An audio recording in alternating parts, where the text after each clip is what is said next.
So I'd like to open with a joke. A convicted felon, a rapist, and a pedophile walk into the Texas Capitol. Then he says, just a simple redrawing, we pick up 5 seats. Actual quote, by the way. We are here today to peacefully protest this blatantly illegal power grab.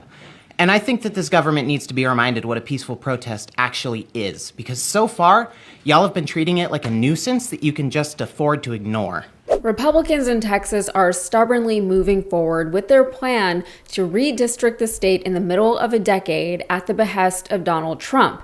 And for all of the pushback, for all of the questions of legality, for all of the questions as to why Republicans would even need to do something like this in the first place, the only voice that they ever seem to hear is Donald Trump. Well, the Supreme Court and other courts have ruled that it is legal.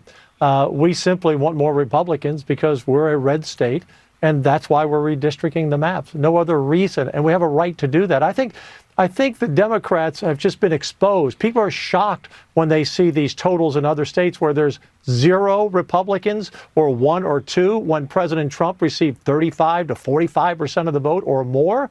I mean, it's outrageous what they've done. And so we're simply going to pass a map this week. Tuesday, we'll probably go out Wednesday morning with 5 Republican majority districts that are new. It's legal. It's our right to do it on behalf of the voters in Texas. Kelly, what's interesting about this is that it's just a matter of doing our job on behalf of the people who elected us. We're a red state, and we don't give a diddly darn about what Kathy Hochul or Newsom or anyone else has to say. They are the emperor with no clothes. They've been doing this for decades. And by the way, don't mess with Texas to the governor of New York. Just don't mess with us. And sure, it makes the Texas GOP look weak. It makes them look unprincipled. It makes them look like cheaters. And for the most part, it seems as though people are seeing through their tactics. Of course, the most Trumpy Texans will never concede that what the Texas GOP is doing is wrong. But those people won't hear or see anything that is anti-Trump, regardless of what you put directly in their faces anyway. Texas Representative James Talarico, who is confounding for Republicans because he is both a Democrat and a practicing Christian, which they apparently don't think can be a thing, he gave an elucidating interview on Fox News discussing the Texas Democrats' attempts to deny the Texas legislature the quorum required to pass the updated gerrymandered voting map. But before we get to that, here is the rest of the clip from this hearing. Representative Hunter earlier was acting like allowing us to testify as some kind of favor that he's doing for us, that we should be grateful for the opportunity for him to ignore us and lie to our faces. To the contrary, you should be grateful to us because we are your lifeline here. You see, a peaceful protest is a warning, the tide going out before the tsunami, an opportunity for you to change course, to stop this redistricting, to respect the law, to respect your constituents, to oppose authoritarianism, before you show this entire country that you are complicit with a system that is not just failing them, but is actively harming them, and that the rules don't apply anymore, that the social contract has been broken. MLK Jr. once said that a riot is the language of the unheard. I know that you don't care about us, but I have seen thousands of people plead with you to give a damn about their safety, their children's safety, and those pleas fell on deaf ears. Y'all only seem to care what Trump says. He says jump, you say how high. I'm not expecting my words to make your hearts grow 3 sizes today. My purpose here is not to appeal to your morals, because I know that that's futile. I am informing you of the situation that you have put yourselves in, and I am hoping that you are smart enough to act in your own self-interest. Appealing to the Texas GOP's self-interest rather than to their morals seems like the right move there because they don't act according to any strict moral code. And we know this because their moral code is quite changeable depending on who is doing the thing that they purport to be for or against. You can't take their word for very much, we know that. And to appeal to humanity when it comes to politics is to take a futile path. They hear money and they hear power. Everything else is secondary or tertiary or just entirely insignificant. So quick update on what's going on with the Texas map. The Texas Senate approved a GOP-drawn congressional map that would give Republicans 5 more House seats ahead of the 2026 midterms. But since House Democrats continue to break quorum, the legislation isn't going anywhere. Speaker Dustin Burrows said today that the House will adjourn until Friday, 15 August, at which point the legislature will attempt to reach quorum one more time. If this fails, they will move to end this month's first special session days early, and Texas Governor Greg Abbott will immediately call a second. And here's the update on the California map. California Governor Gavin Newsom says the state will draw new electoral maps after Donald Trump missed a deadline on Tuesday night in an ongoing redistricting battle between Democratic and Republican states. Several states have waded into the redistricting wars, where Newsom and other Democratic state leaders had threatened to draw retaliatory maps if Texas were to move ahead with its redistricting scheme.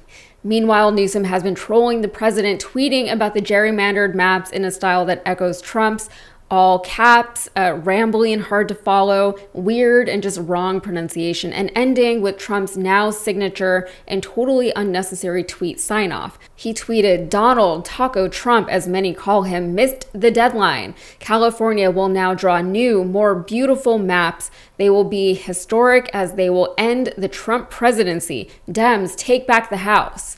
Big press conference this week with powerful Dems and Gavin Newsom, your favorite governor, that will be devastating for MAGA. Thank you for your attention to this matter, Gavin Newsom.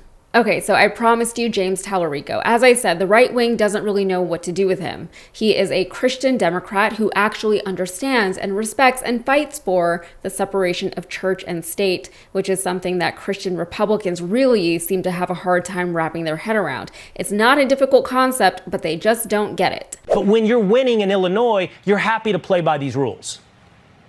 Again, I've condemned all gerrymandering across the country. And in fact, when Democrats had a majority in Congress, they voted to ban gerrymandering in every state, red states and blue states. Do you know how many Republican members of Congress joined them in that effort? Which one? I'm sorry, which state did you just refer to? I'm asking, do you know how many Republicans joined Democrats in the U.S. Congress to ban gerrymandering? All the Democrats voted for it. 0 Republicans voted for it. 0. It's an odd. So it's an odd. You can spare me the both sides rhetoric. It's clearly one side that is trying to rig the rules in the middle of the game. This is like 2 football teams coming out of the locker room at halftime, and the team that's ahead says they want to change the rules for the second half so they can win the game. All of us would be throwing food at the TV if that happened. We don't accept cheating in our politics. We don't accept cheating in our relationships. We shouldn't accept cheating in our elections. You've done the same thing as us, and we are going to, by the way, if you do it, we're going to ratchet it up even more, in the words of Gavin Newsom. My party has never gerrymandered in the middle of the decade at the request of the President of the United States, nor would we. The only way this is going to happen in blue states is if Texas executes this power grab. You mentioned Massachusetts. Do you know the party of the governor that signed that map into law? He was a Republican.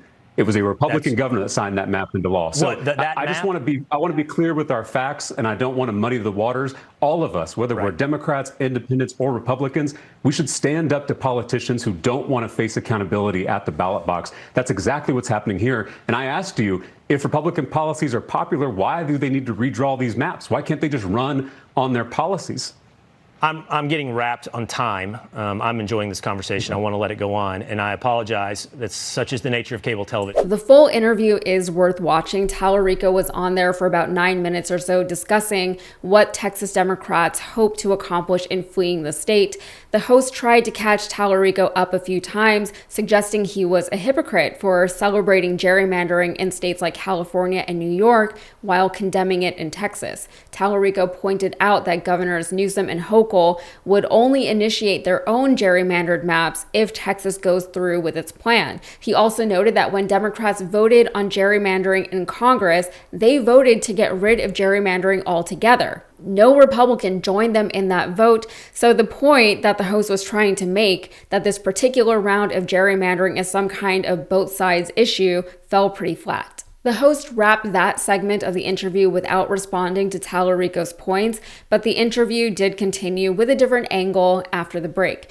So I go back and forth. If voting didn't matter, then they wouldn't be trying so hard to rig our elections. I get that. If it won't matter in the future, it at least still matters to some extent right now, and that is comforting. But also, there is the understanding that money counts for so much more than votes when it comes to influencing legislation that actually gets passed or even blocked. Regardless of who ends up in positions of power, money from billionaires or whoever can still influence the trajectory of our nation, our policies, and our institutions, and they don't need to wait for their voices to be heard once every 2 or 4 years. We know all too well by now that even if we get the candidates that we want into office, they can just as easily be bought by interest groups that oppose the general will of the people. We also know that the Democrats have openly professed that they will no longer be prioritizing small dollar donations during elections from their actual voters, and that they will instead be coveting